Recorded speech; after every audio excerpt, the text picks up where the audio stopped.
Welcome to Connected. I'm your host, DJ Iz. I got my lovely co-host, Miss Chloe. Say what's up, girl. Hi, guys. We are in summer days, our summertime schedule, so that's For once a sure. week. You can catch us once every other week. But let's get to it. We got some great guests lined up for today. I got my man DJ Rhettmatic for the world famous Beat Junkies in the house hanging with us today. Yes, sir. Dude, thank you for coming out, man. Thank Thank you you for hanging with us, man. I know I'm hyped right now, but we got another guest, Chloe. Who we got? Sure do. We have out of Dallas, California. That's a new place that I made up. Dallas, California. Dallas, don't you want to be there? Yeah, dude, take me there. Is it cooler? Is it cooler? I mean, out of Dallas, Texas, we have recording grad Devin Zorn. What up, D? Hello. There he is. Yes. Delay. It looks like he's in the lab. Right. It does look like he's in the lab. But we're going to get a chance to chat with him about his experience with RFC and what he's been working on. He's getting to play in guitar festivals. He's an engineer. Dope. He's in the IATSE 120s. Like, it's he's doing a whole thing. Yeah, He's making things and it's happen. always dope to be rocking with folks that are constantly moving and grooving. Because we know it's like, it's a stiff pace out there. You know what I'm saying? Everybody's chopping at the same bit. So, you know, to see actually some cats that are actually progressing, and, you know, in that light is always great, man.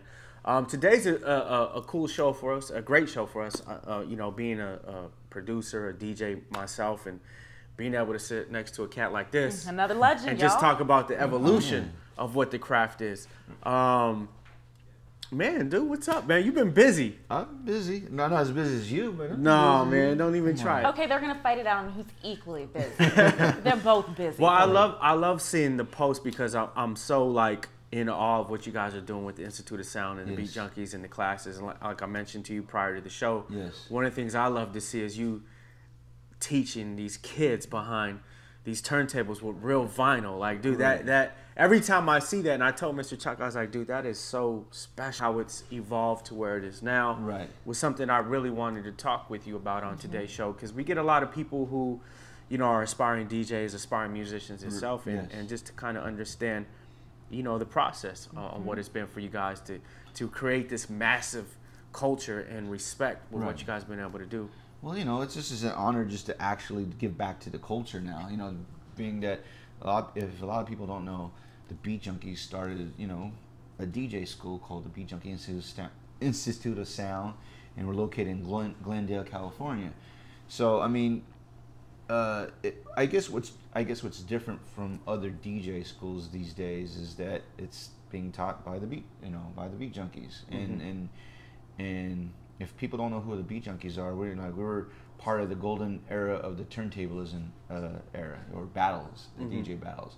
So, being that us as a crew, we've been this year marks our 25th anniversary. Wow. 25 years, guys. Wait, if this were a wedding anniversary, what is that, like silver? I think we would give you silver. Like, is that what it is? Is this silver? It's just silver 25 anniversary? years, man. That's crazy. incredible. Yeah, I mean, well, J-Rock, who started the crew, he doesn't like to timestamp it. He likes to think we're timeless.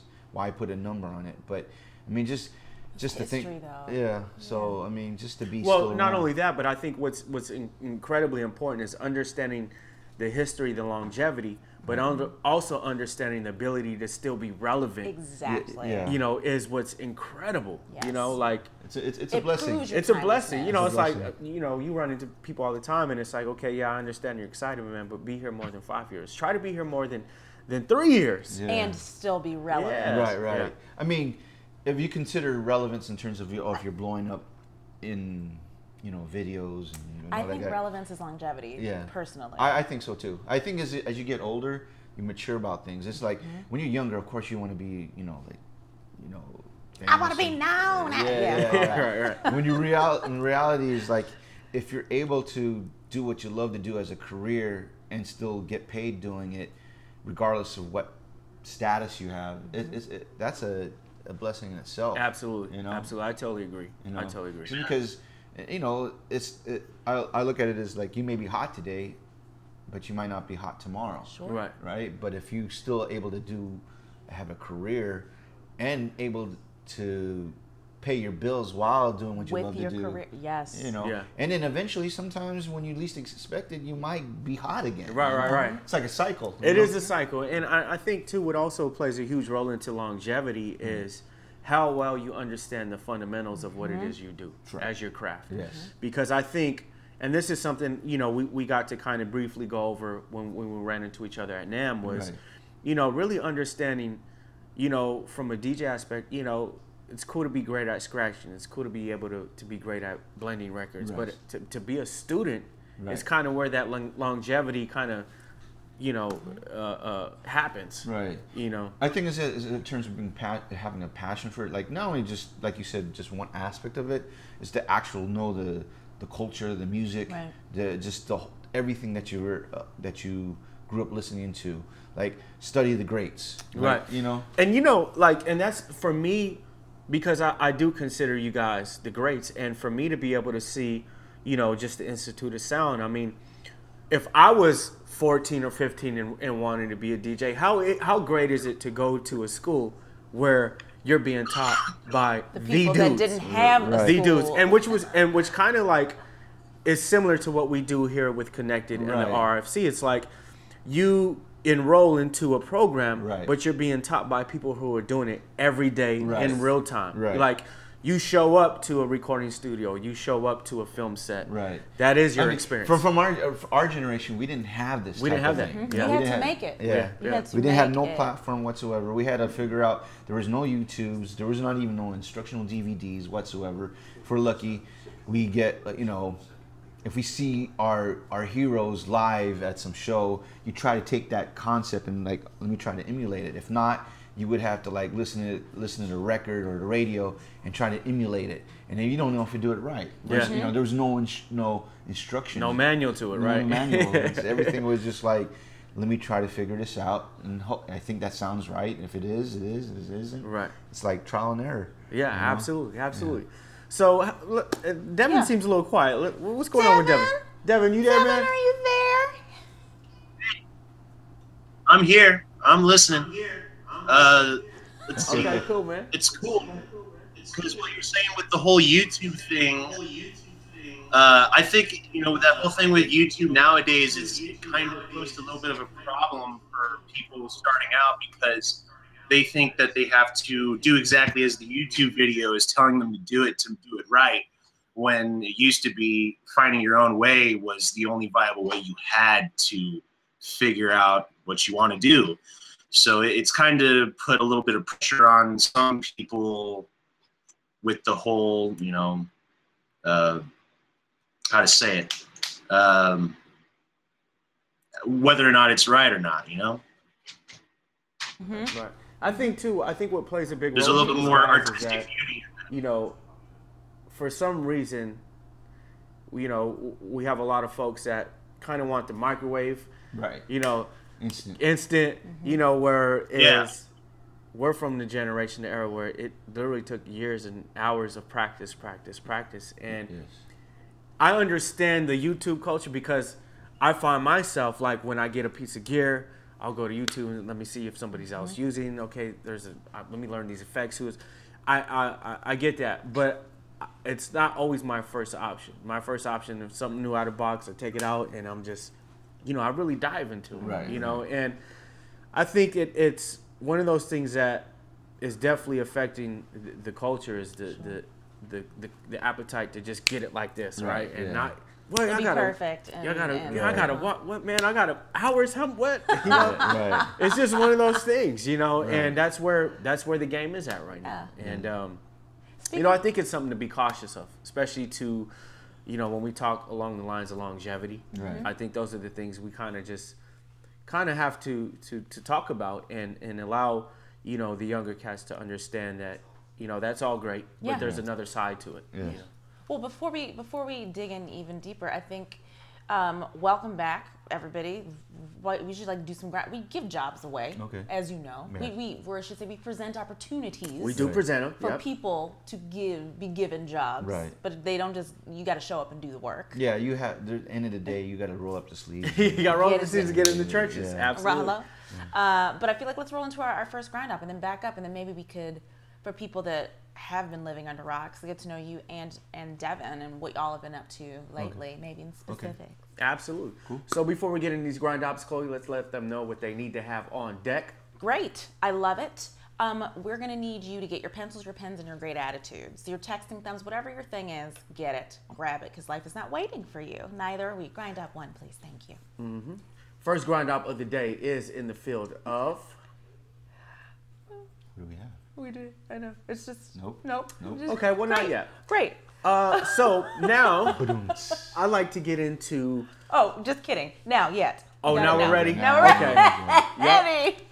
First grind up of the day is music instructor, Fort Worth, Texas. Perfect candidate will enjoy teaching young folks with special needs as it pertains to music education and basic studio knowledge. Prospect will be able to teach within a portable environment, laptop, MIDI controllers, and the such, as well as in Boys and Girls Club studio. I love hearing stuff like that. Oh, that's dope. I love hearing stuff like that. What do you like? What is it that you love when you see and hear that? First of all, what jumped out to me is Boys and Girls Club, right? Because we know those are kind of far and few in between these days, and I think when I see things like that, the first thing I think of, well, most likely the people who are actually working there are really donating their time. Yes. You know, so I just appreciate that those things still exist. I remember the YMCA when I was a kid. Right. You know, as a place to go to after school to either play basketball, you know, and just have a good time. So I love that about that. And the fact that they're, you know, you're talking about a studio environment that these kids can come to.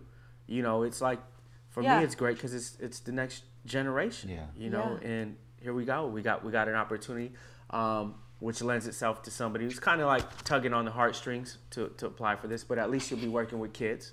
You know, like,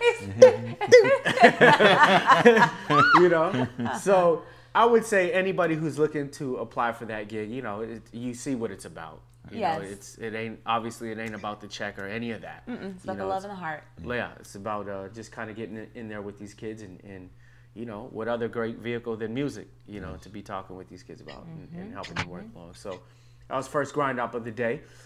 Before we get into the next grind up, Chloe, do we have anything? Well, before we get into the next roundup, I feel like let's bounce back to Devin and hear what's going on with him. So Devin, as we said, is a recent recording grad. Right. And actually the music that we played in our intro today was his music that he has been working on, because he does a million things. He's in a band. He's also an audio engineer and technician.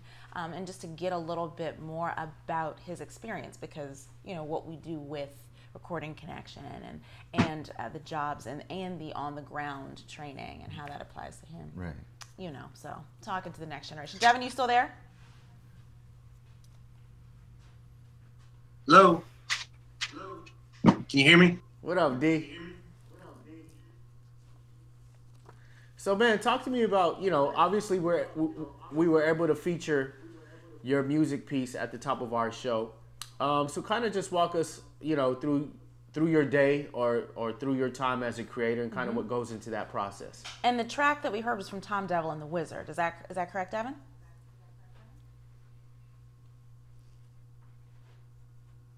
Part you just said. I'm sorry, it's breaking up on my end. That's okay.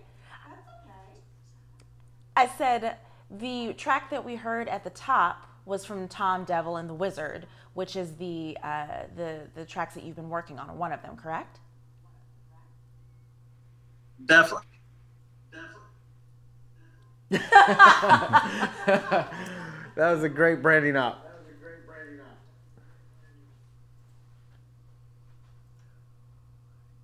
For the story of that, you know, I worked with the bass player at our day job at our music retail store environment, and they had been trying to do the home recording thing for their album. They had spent $3,000 a couple each, and they were always just unhappy with how things came out. Everything always sounded like a generic modern rock mix that anybody would pump out.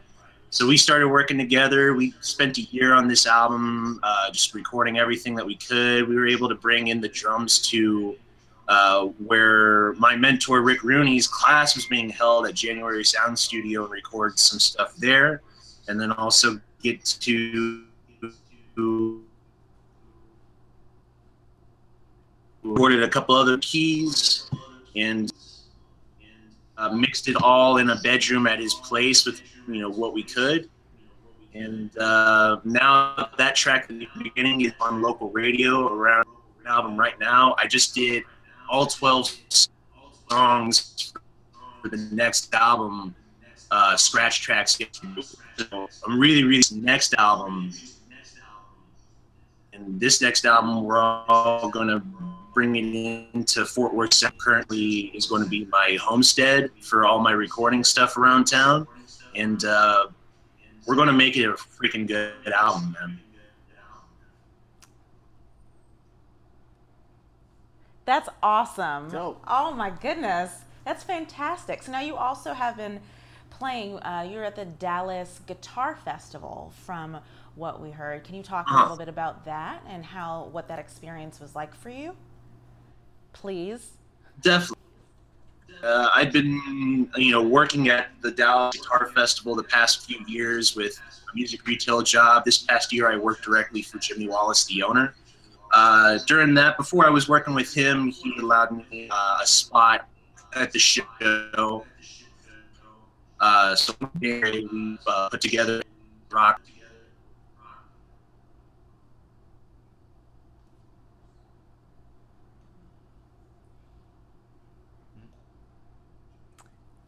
I think we lost you a little bit, Devin. So we're gonna jump out for a second, but then we will cut to commercial. Cut to commercial. We'll try you back in a little bit. So Rhett, I want to catch up, with you as well on just the production side, and I think one of our main kind of tags for this show was just the evolution of DJing, right? And also talk about just the fact that you actually engineer yourself as well, and you make your music, you make your beats and stuff. So let's dive through that, man. Well, I like this. I like to think that the best producers are DJs. Mm-hmm. I mean, especially if you're talking about more like hip hop or even like R&B and soul. In today's music scene, mm-hmm. versus like the 60s and 70s were a musician. I mean, you look at all the iconic producers like Dr. Dre, mm-hmm. DJ Premier, Pete Rock, DJ Quick, Jay Dilla, Madlib, Large Professor. Anyone that you heard classic wise in terms of hip hop, and even Timberland, right? All came from a DJ background, a hip hop DJ background, mm-hmm. to say at least. I think the next step as a DJ is a producer, or even as a producer, he's an artist, right? Right. What not? I mean, even right now, DJs, again, it's almost like, well, not necessarily hip hop, but like EDM. The DJs are the producers are like the stars now. If you go to if you go to some of the clubs or raves or festivals, the DJs are rock stars. The DJs are rock stars. For that genre, yeah. For that genre, yeah. But in terms of what the music that we do, I still think that the DJs is the backbone of hip hop. Right. I agree. I totally agree. And I think when you get into especially the early years of hip hop, I mean, the DJ, the Jazzy Jeffs, the Premiers, I mean, they were the producer of their group, yes. or other MCs, where I think we kind of went through a period where you started to kind of see that kind of go away, where the DJ kind of just disappeared for a second. Right. It always and then it became about the MC, yes. and then it kind of came back to that. And I think, even for me as a creator, I think one of the things that I always talk about is that my passion to make music and beats really came from me digging through my dad's music. Yes. His vinyl and his cassette tapes. Right. And, being able to watch you, I know you just put a record out. Yes. Which featured some of your beats. Let's talk about that, man. Sir. I mean. Well, an album called Rhett Got Beats. Rhett Got Beats. Yeah. Because a lot of people don't know that I did production. I mean, I've done production for a while, but a long time, bro. But everybody knows me as more as a DJ. / turntablist, whatnot. Shout outs to my man House Shoes. House Shoes. What up, House Shoes, my man? A legendary DJ producer from Detroit, who's now living in Los Angeles. He was very close to Dilla. Yes. Yeah. And started his own label called Street Corner Music. Now he's pretty much as a curator for music. He puts out he just recently put out Stroll Elliott. I don't know if you're familiar with him. He used to be a group called the Percussions. Now he's like the newest member of the Roots, playing drum machines and stuff. You know, so also put out a producer by the name of Drugs Beats, who did a beat on Dre's last album, Compton. So he basically is just curating, and he basically said, hey, why don't put out an instrumental album of your beats? And I never thought about it. I said, okay. So God bless him, and I put it out in May, this past May, and the response has been good. And a lot of people are surprised that Rhett got beats. Yeah, Rhett got beats. Yeah. So it's, you know, if you like to hear some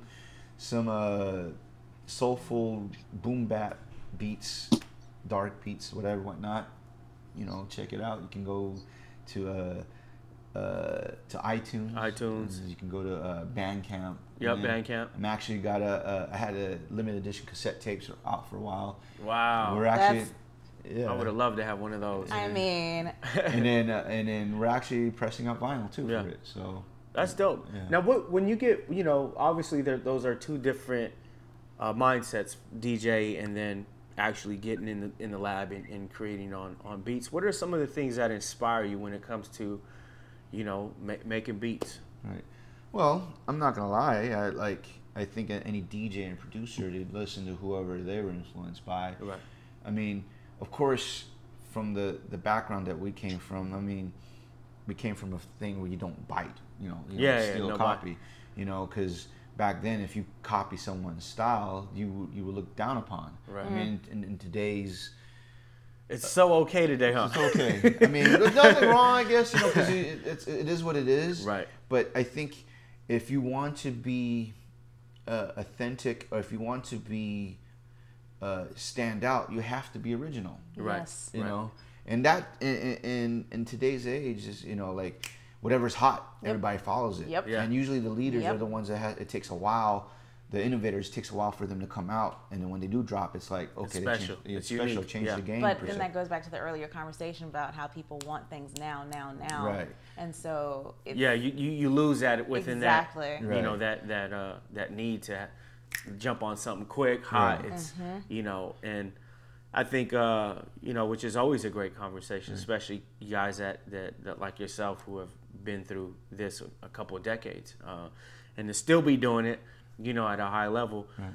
What are some, just, you know, for our audience, I mean, a lot of times they just want to know, you know, the not the demand, more or less just the work ethic, the time, to become great at your craft. Right. Well, I think like with anything that you do, you have to, you know, learn the basics. You got to pay your dues. You got to really like what you love to do. It's you see, everybody see the glamorous side, you know, like that, but what they don't see is what's behind the scenes, and the grind that takes to get to that point. Like sometimes, especially in the music business, and I think you guys can attest to this. It's like you sacrifice a lot. Yeah, you know, time away from your loved ones. Most things, and I'm on the film side of it. Right. You do. So you might miss birthdays, you might miss holidays. You might not even go to like parties that you think you should be going. I mean, it's like it's a combination of like you have to perfect your craft. You also got to like learn how to network. In today's, talk to folks. In today's age, but back then, if you're lucky, you have a manager to handle all your business. Now you have to learn the business. You have to learn the business. Your own manager. I think everybody, like, you know, here we had to like, you know, we had to learn. We had to get burned. We had to learn to get burned to understand the business, and then to like it's either you lose. And give up, or you keep on going. Yeah, and that's there's those bounce back. Yeah, and that's so crucial too. I mean, you know, some of the things that we make it a must to implement here on our show is not just the ability, not just the passion, but also the mindset of understanding the business side. Because, like you just said, I mean, you have to know all those aspects now. You can't dish it off. You can't. And you get to a point where you do have to bring on a team, but for the most part, it all starts with you now. You know, you can't. there's no room for that. No, you know, you can't no partition this piece and say, okay, I'm going to get somebody. Like, you now have to know. Right. What's even crazier now, because you also got to learn how to be a student. Even if you've been experienced, and if you're quote unquote a master, you're still a student. Sure. Like, you have to learn from the newer generation, because now the newer generation, they know how to, like, you know, make websites. They know how to, yeah, dude. They shoot their own videos. Yeah. Well, you know what? This is actually a great point, because speaking of the next generation, every week we do highlight our student success story. So in our FC Recording Connection, it's either in the program or just graduated. And this week we have a music video that's highlighting the student we're going to be featuring in the newsletter. And that is, the student is Frederick and Sia. And he goes by XG, and that's him right there. And with looking clean. I know, right? It's so fresh. With his mentor Don Zantara, Don has worked with the Foo Fighters and Fugazi. They are doing big things in the world of Afropop, which when you talk about new and fresh and original, and that's actually the track that we have to show, the music video we have to show. It's gotten over 300,000 on views on YouTube, and he's just doing big things. We'll have more about Frederick in the newsletter later, but for right now, why don't we show his music video? And this is Ebifawo. Hit it. Bella Vita, FOH Entertainment, ultimate. That be lifestyle, no. Game Boy lifestyle, no. Motherfucker lifestyle, no. I papi beast no there. Enti other family cup, family bra, enti other family cup, family bra, enti other family cup. Abinabi. That's like... Yeah, I'm like, did he shoot it himself? Because it actually looks really good. I was just getting into the groove. I was just getting into it. Man, shout out to my man. That's actually dope. I think that's perfect for our viewers, too. It's like, you know, hey, man, you got to get out there and make it happen. That looked great. Right. So for more on Frederick, again, he's going to be coming up in our weekly newsletter. And also thank you again to Devin for remoting in FaceTime, whatever they call the thing that just happened on the screen, coming in. Thank you for joining us in today's show. Thank you, Dee. Thank you. So now, back to our regular programming. Maybe Grind Up 2? Yeah, let's jump Love into it. Grind Up 2.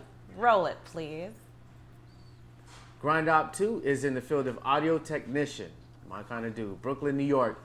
Here we go. Must have experience with professional audio and the ability to configure a digital board. Familiar with Behringer X32 consoles and Kyla speakers. Must be able to lift and carry 60 pounds and be comfortable working outdoors under varying weather conditions. That's interesting, right? Well, it went from like the studio to the woods. Right? But that's cool though. I think, you know, I think all those things are definitely key. I think it's always important in a studio environment to know various gear. Oh, you have to. You got as DJs too. Yeah. You know, we started also being as like mobile DJs or house parties. You know, so you got to get your gear right, your crates of records. Yeah. You know, of course, you got Serato in your laptop. Back then, you got to bring crates of records. Biceps for days. And then, you know, if you did like, you know, mobile DJing, you got to have like CERN Vegas and, you know, bring the V36s and you know lights and stuff. And then, even then, if you were traveling, you had to like bring like a record case. Yeah. Like 80 pounds. And usually had to call a homie like, man, I got a gig. Can you roll with me, man? Yeah, exactly. You know what I'm saying? What if nobody was available to help? You had to get it yourself. Hopefully you had an SUV then, or an open bed truck or something. That's how you get your muscles right? Up, man, you know. Now, just, you know, on the creative side, being that, you know, you've been in the studio, you know, making records and production and things. How important do you view an engineer's role in this type of setting where you're working on a console or you're working with outboard gear and those various I think an engineer is very important, especially if you want to get to that high quality, you know, the same quality as what you hear out right now. Right. You know, you know, if you can engineer yourself, that's great, but you have to have the experience. Yeah. Right. For me, sometimes, most of the time, I do have an engineer to do all the mixing for myself. I'll mix it. It sounds good to me, but they can fine tune it, put the bells and whistles on. Right, exactly. Yeah, make sure it's like it's not going into red, even right. though you want it into red and stuff like that. Yeah. But an engineer for recording is definitely important because they know the system, they know the equipment, and you can actually learn from them. That's how I'm learning. That's how I learned too, bro. Exactly. Like I learned watching dudes. Like, okay, he's using that EQ. Okay, what chain is it? That's how we learned. I mean, especially if you back in the days, how you read the credits on the albums. Like you go see like who mastered the album, like Bernie Grudman, or like who did mixing, like like who did the mixing. Who's the assistant engineer? Right. What studio? Which was so dope about our era because we got to read those things, right? Right. But this kind of the digital era has kind of taken away that experience, right? Because you replaced it with Google. Because I still like that's what I love about even Urban Outfitters is the fact that they're driving younger kids in their store, not so much to buy sneakers or gear, but to buy vinyl. What's funny because like I said, like cassette, like right now, like cassettes are almost like a collector's item, even though can't play in a car. Some kids just want to collect it, or they're even selling Walkmans. And then vinyls, of course, is almost like making a comeback. It's not going to be the same as it was in the '90s when you can just sell, like, especially in the independent scene, you can sell if you sell 10,000 copies of vinyl. That was great. You're lucky if you can sell 500 copies. Even as right now, the 45s are making a big comeback. Dude, 45s are like, I see cats who are doing their whole sets with 45s. Yeah.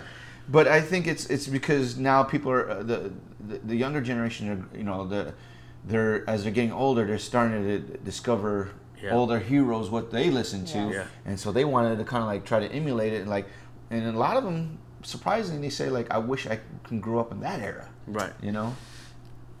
Mm-hmm. And that's the thing. I always make it a point to mention just the idea of reintroducing something that was great, because I think the great thing is the generation feeling like they discovered something new. Yes. And that's really, to me, that's more important than me saying, "Oh, that ain't nothing new. We were doing this." You know what I'm saying? No, you can't be that dude. Here's one thing I've learned over the years, and I've talked with a lot of OGs like Jazzy Jeff and Lord Finesse, is that you can't be that guy, that bitter old guy. Yeah, right. I've learned that you have to learn from the newer generation as much as the newer generation has to learn from the older. Unfortunately, I have to say, and probably in hip hop, there's a generation gap, a discord. Like you said, the OGs would say, "Oh man, we did it this way," but a lot of them, they say this, but they haven't progressed, right? Right. Whereas the younger generation, of course, like they want things now because they see what's going on, but they don't have the patience of learning the thing. So what I'm learning now is that we have to share the information. Yeah. And we have to learn from them to accept. I might not like some of the music that's out now, but you gotta let them. They have to understand that that's their music now. Yeah. We're sounding like our parents before us. That's what I'm learning. It's like, oh, my music, this and that and stuff. It's like we're sounding to be like them. Yeah. We have to change that mindset. I agree. It has to, in order the music and then the culture to evolve. You have to let things happen, and you stick to your lane. Let the younger cats do their thing. And hopefully they'll learn from us, and vice versa. We learn from them. Absolutely. And then if we can combine, everybody wins. Yeah. Mm-hmm. That's why I look at it. No, absolutely. And that's the thing. Like I loved what Andre 3000 said at Five's funeral was that as OGs, we have to embrace. It ain't about how I did or I'm better. Right. Like we have to embrace this young culture and share the information. Yes. Because they are the next. Yes. Whether we like it, whether not. And I think even for me as a DJ and a creator, I love to be in conversations with the dudes that are in GarageBand, the dudes that are on Ableton, because I'm still learning too. You know what I'm saying?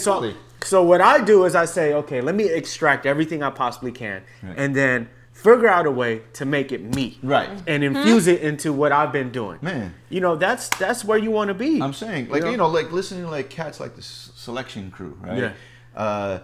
Yeah.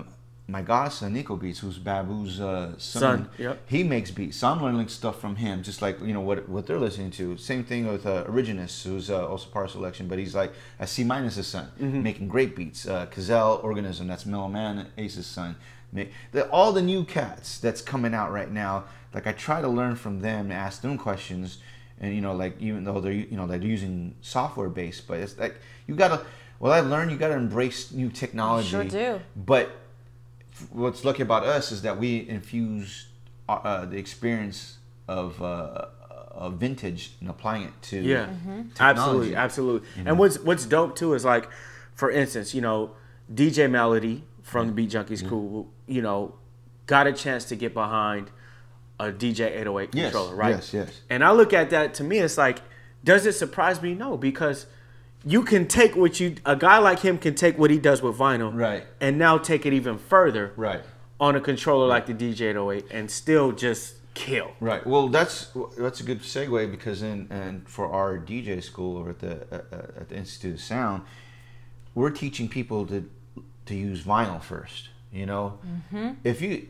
our philosophy is that if you learn how to use the basics and learn how to do vinyl, then you can do the same thing on using Serato, CD DJs, and controllers. It's the same techniques. You may learn what we learn is that it's like everything that we've, like you said, Mello was using on a controller. The purist might say, oh, he's not using vinyl. But the thing is like, do you have the skills to do the same thing? Yeah, can you, exactly. You know, if you have the skills and the talent, you can apply.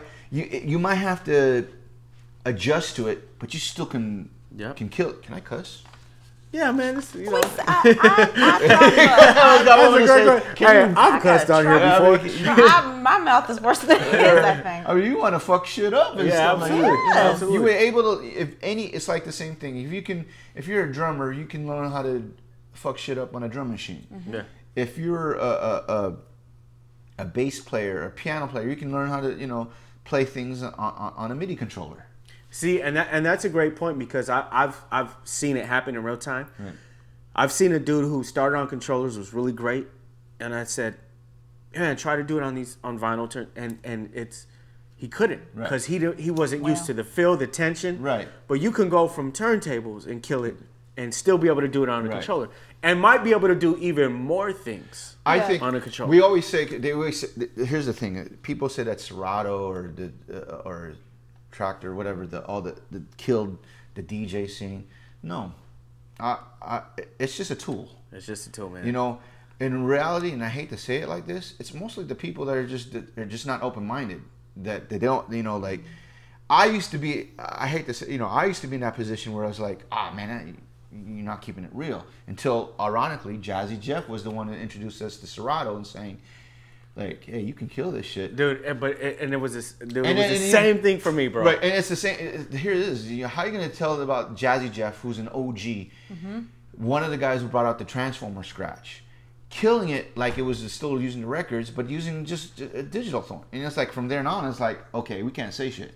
Yeah, you know. No, it's the same for me. Also, our team is excited. Our team says yes. New mantra: cursing okay, fuck shit up, guys. Okay, cool. Just so you know. But it was the same for me, bro, because I had this purist mentality, and the cat that introduced Serato to me was DJ Revolution. Right. And he said, I'm never going back. Right. But it's like, okay, coming from a guy like that, it's like, I gotta check it out. Yeah, you know what I mean? Like, and once you learn how to do it, you know, I always say is Serato doesn't do everything for you. You still have to learn. You got to learn how to use, you know, blends and time.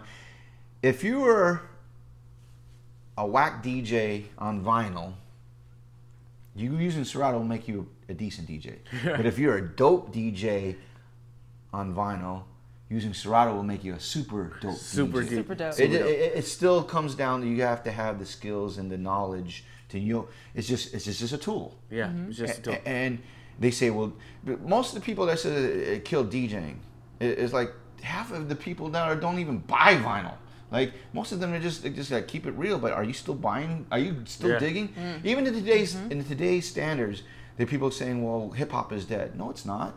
It's still got more vibrant than ever. It's just more. It's just the only difference is there's so much shit out there. Right.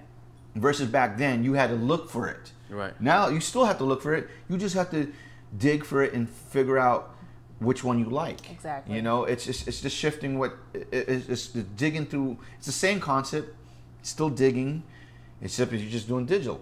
Now with the internet, there's no excuse whatsoever. Right. There's no excuse. You can type in anything and find something that you like. I mean, most of the people that complain are probably because they're they got lives, they got families, they got responsibilities. They're not into it. They're not into it, and so which is understandable. Yeah. But don't down it if you don't understand it. Like, and most of the time, if you really do love hip hop, you still look for it. And like if you love something, it's always going to be with you one way or another. And I'm sure all of us have friends that have families, have a 9-to-5 job, but they still look for the music because they love it. They love it. It's part of them. I say, don't be the dinosaur. Yeah. Be the roach. Yeah. Don't be a museum. Be the roach. Why don't we pause and pop into another grind off? Let's do it, baby. What we got? It's grind off number 3, which is applicable to what we're discussing in a way right now. It's for engineering and recording. Nice. Yeah. So grind up number 3. This is in St. Louis. Must be able to work audio consoles, including Yamaha M7CL and DigiDesign boards. Must be experienced with Pro Tools, Ableton, and Logic. Experience with lighting boards and programming for light design is a definite plus. So this is like a combination of lights and engineer. And action. Sorry. Gotta translate. Which is another cool thing. We just got done. We kind of were talking about Ableton and some of the various DAWs for creators. What do you tend to favor? Well, it's funny we were talking earlier. It's like obviously for production now, what I'm using is Reason. Reason, yeah. Propeller head. But when I first started out, it was an EMU SP1200 drum machine sampler, and then eventually went to a Akai MPC 2000. But even before then, I learned how to drum program on an Alesis HR16 drum machine. Wow. So that's how I mean, same thing. Like listening to our favorite DJ producers. Like you always wonder what are they using, right? And you try to emulate whatever they try to do. And then whatever interviews or magazines that they were talk about, you was like, what's an SP1200? And that was the thing that always used to get me with Primo was I was always trying to figure out, is it an SP1200 or is it an ARS-10? He said when he first started, it was he had an S950. S950. But he programmed on a Alesis HR16 drum machine, and then he eventually went to a SP12. I think it was the SP12, and then eventually went to the 3000. The 3000. Yeah. Yeah. So I mean, just hearing all these people what they use before, I think I was reading something. I think the 45 King, he was just using a rack mount. Wow. Yeah, I don't know how I don't know how he did that. I mean, obviously the classic would be the SP1200, S950, S950, and then or the 3000. 3000. I want to say there was the Casio was it the RZ101? I forgot what it is. There was obviously different machines and stuff, but you find out more. You find out which one you favor and your workflow.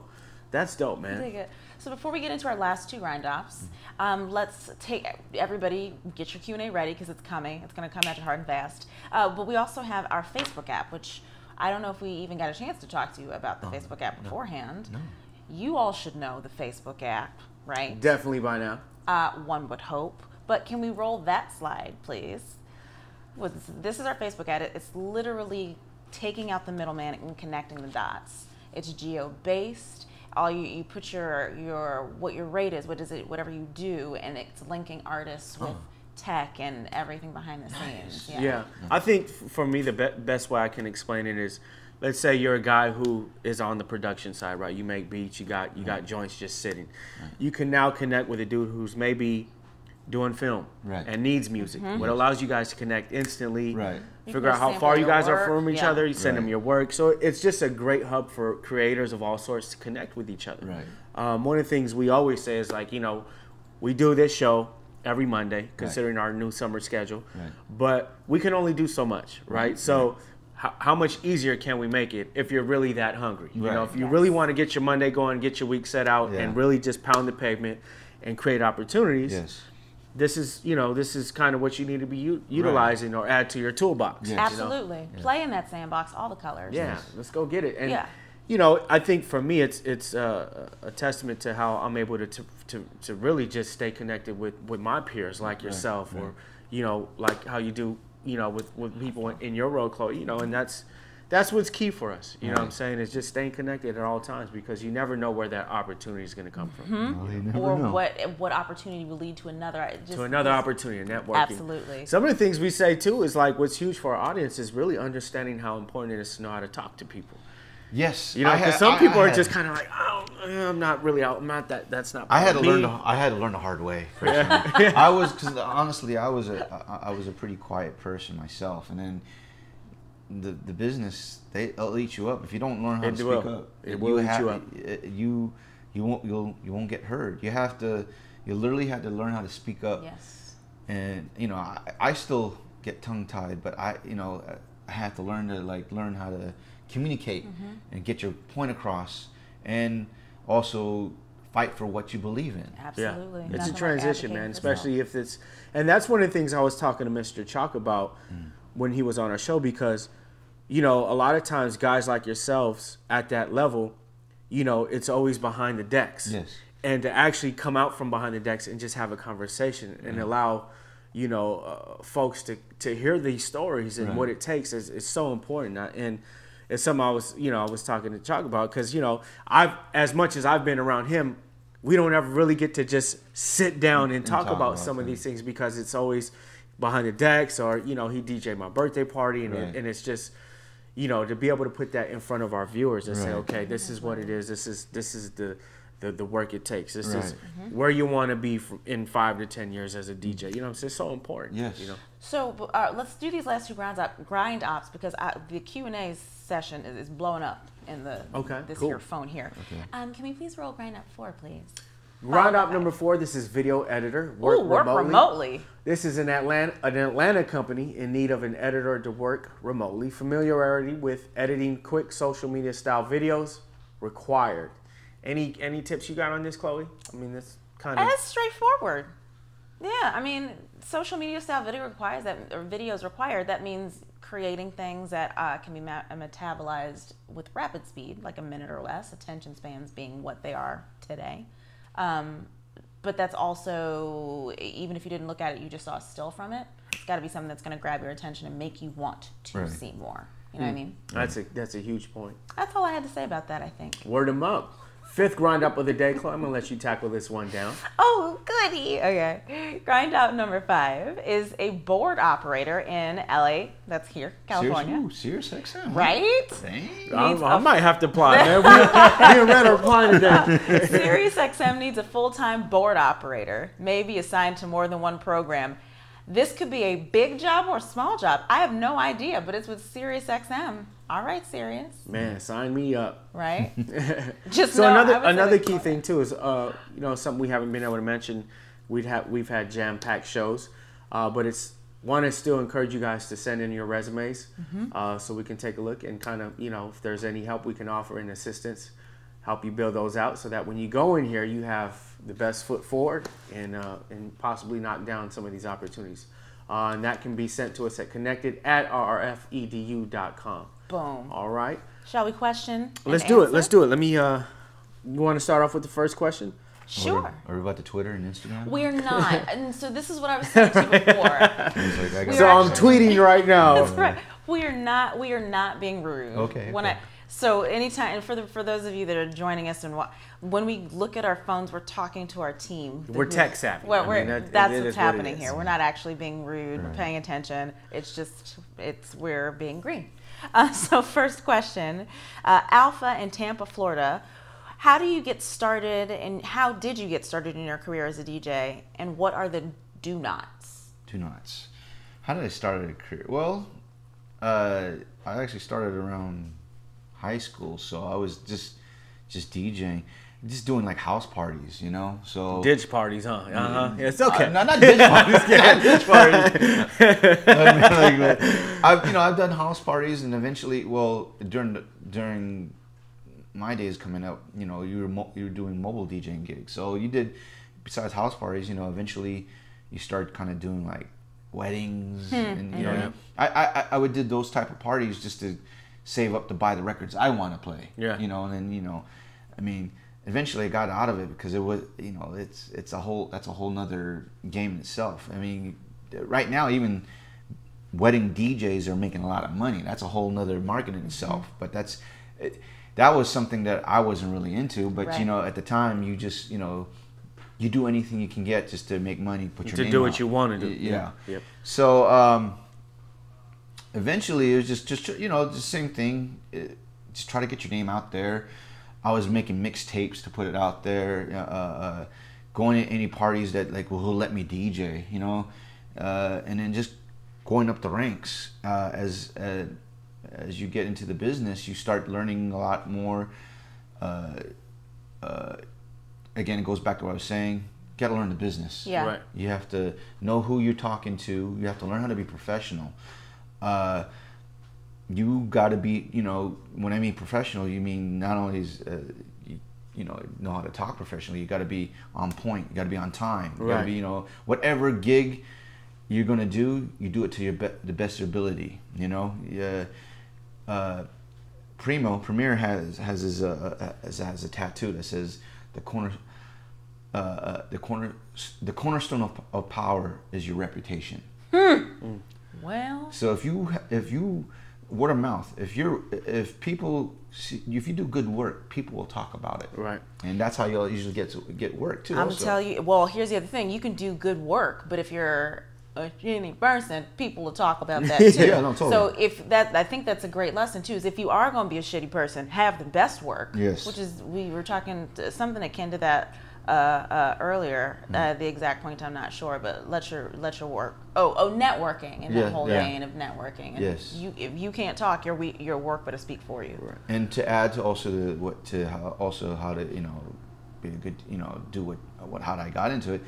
You gotta, again, perfect. You gotta know your craft and perfect it. Right. Sure. You gotta if you want to be the baddest DJ or the baddest producer, musician, actor, actress, whatever, chef, janitor, you better mop that floor. You better be the best that you can be, whatever you decide to do. Yeah, it takes real application. It takes real time, real hours. Yeah. Of, you know, hoping to achieve being great at your craft. Yes. You know. Next question, we have DJ Ziana in Burbank. Hi, I'm a big fan. Love the Beat Junkies. Who taught you the most in your career? Ooh, who taught me the most in the career? I have a lot. I have a lot. Besides the greats who I grew up listening to, there's everyone from Grandmaster Flash, Grandmaster DST, Jazzy Jeff, Joe Cooley, Cash Money, Julio G. Tony G. Yep. I had personal cats who I also grew up listening to, like my man DJ Curse, who's in the Beat Junkies. He was 1 year older than me. He was someone that was like doing stuff like back then. Mostly it was either blacks and Latinos that's more prevalent in the hip hop scene. Back then, like Asians, let alone Filipinos, weren't, they were into it, but you don't really see a face. Right. And him being half Filipino, seeing and can cut it up, like, I can identify him as someone as like, okay, as your own, as my own. Yeah. He was someone I grew up listening to and wanted to be like him. A cat named DJ Rhettmatic, because my name was kind of based off of him, and a cat named DJ Arabian Night, who is now known as an MC as Psycho from a group called Insane Poetry. Those are three personal people I kind of I looked up to. course, my own crew, the Junkies. They, you know, they always say you got to surround yourself with people that are as good as you or even better. Yep. And as much as I've been I'm one of the oldest guys in the crew, and the guys who are like a little bit younger, those guys were like my motivation factor. Fire in your seat. Yeah, you know. And then just in general, just my father, rest in peace and stuff. You know, like he's always told me, like, you know, you have to do your best. He always said 50% this, 50% here, and then, you know, always have. That's so dope. Yeah, so that's so dope. But yeah. So Jason from Mississippi wants to know, how can I get better at reading the room? What exactly should I be looking for? I feel like that goes for both of you, I think. I think in terms of learning how to read a room, you just have to watch. I would say sometimes being the opening DJ is the best, because you get to play everything you want to play, but then there's a terminology within the DJ communities that called the burners. It's like you want to be the star before the star is, so don't be that dude. I would say is watch your heroes, the people that you look up to and how they read the room, and you kind of like, you have to go through the experience of DJing and learn how to figure out what not to play. If you're the opening DJ, don't play the songs you know that the main DJ is going to play. Your job is to actually like warm it up and set the vibe, and sometimes that's the best thing. Yeah, because you can play anything that you want.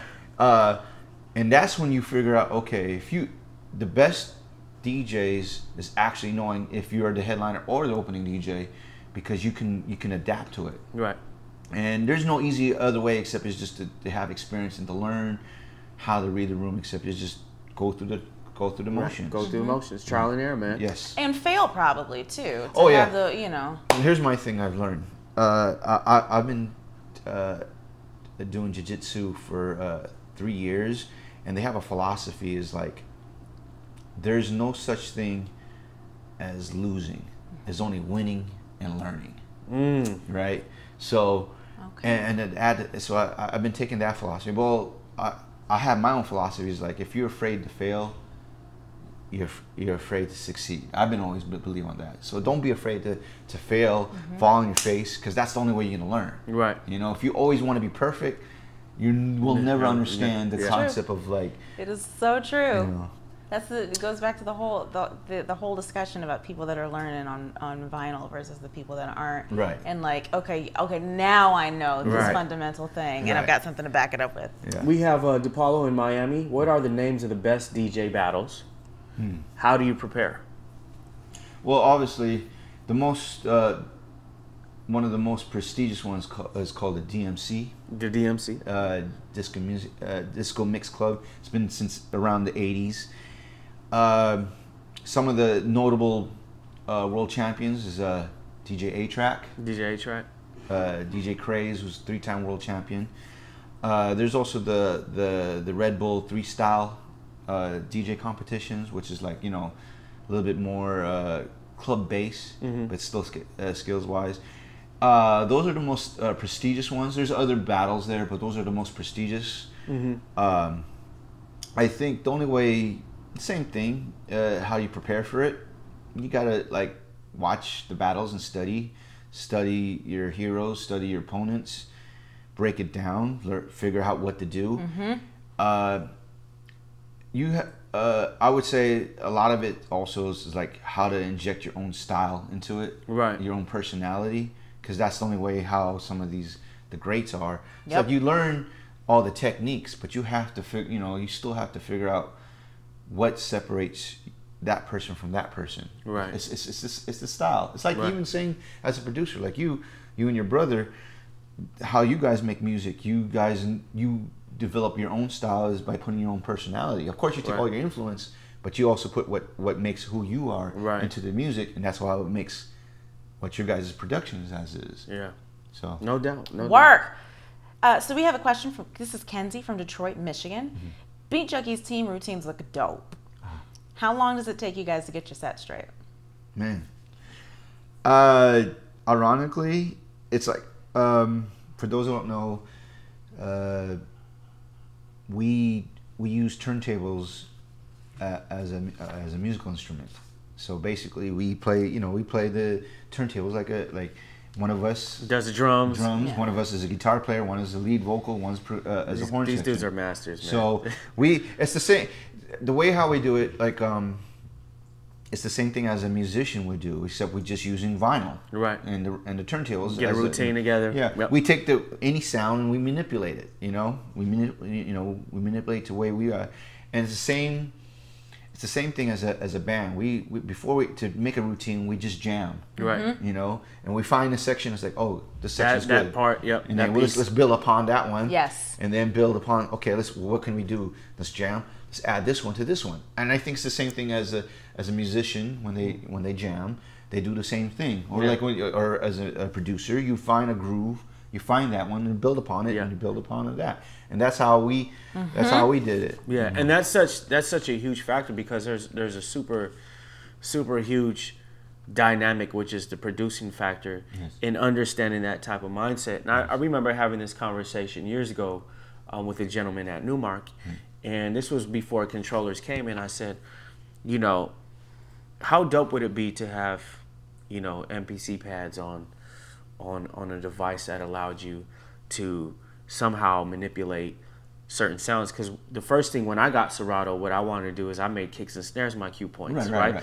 And I would hit, on my laptop like a beat, and I say, you realize that DJs are going to become the new modern day, like in real time live producers, because this is something that kind of never got talked about in the past, but I always felt like the minute you put an acapella on and throw a different record under that, you're creating something new in real time, which then makes you the creator, the producer in a live setting. Yes. And you allow people to experience this new concoction of two different records. And I said, it's like a drink. That's where it's at. Yeah. It's going there. And I've always, because I grew up playing drums at 5 years old. So I was around, other musicians that didn't know how to consider a DJ being a musician. Right. They were too into their own thing, locked into that, and it's like, no, this isn't just playing two records, man. There's a craft to it. Yes. There's a technique you have to practice, like you have to practice playing chords on your guitar. Right. It's like funny. It's like we can learn how to play instruments, but the hardcore musicians can't do what we do. Yeah. That's the difference. That's the difference. And it's a huge difference. Yeah. Because the thing is, I never played instruments. I learned I suck at drums, but I learned how to play drums because of trying to emulate, because of DJing.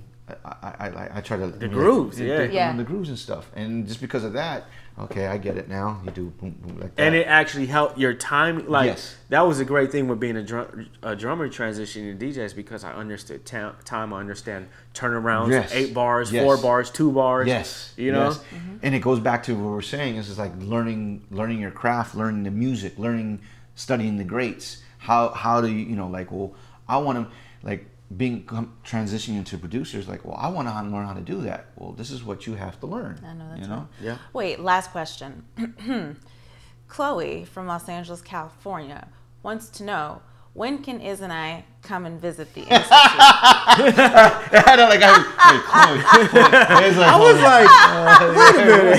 Wait. You can come in. We definitely need to make it a point to come down. I know Igor from Roland as well wants to come down, and we just want to come and hang, man. The environment looks so great. Well, for anyone's interested to come and check in our school, you can go to beatjunkiesound.com. What's funny is we have a kids classes, which is incredible. We also have an adult class, and in our adult classes we got like 60-70% are women. No, see, this makes me want to enroll and figure it out. No. I mean, if you love music, if you want something, to learn. I mean, of course, I'm not gonna lie. DJing is hard. It's not only hard; it's also an expensive hobby per se. It is, sure. Because especially if you're trying to, you collect records and stuff like that, or you're buying the equipment itself. But again, with technology, you got the laptop and stuff, but you still.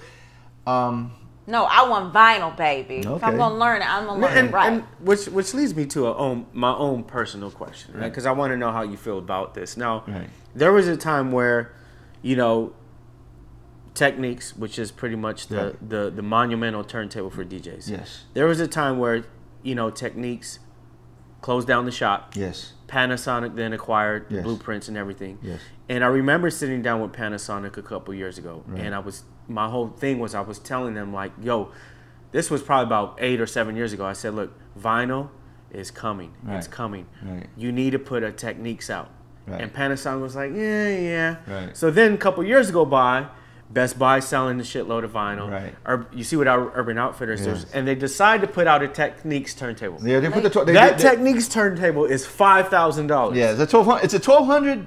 It's a Technics 1200 turntable, but it's $5,000 because what they were trying to do is cater to the high end audiophile guys. But and I remember asking the guy, because I saw this at the CS convention. And I just had to ask the guy. I said, man, why would you do that to the DJ community that built this thing? Well, which the turntable wasn't meant to be. It was never meant to be. Yeah, it was never meant to be like, it was just meant to play records. But now it's like, because 1200s, I mean, it's the DJs that made the 1200s popular. Dude, exactly.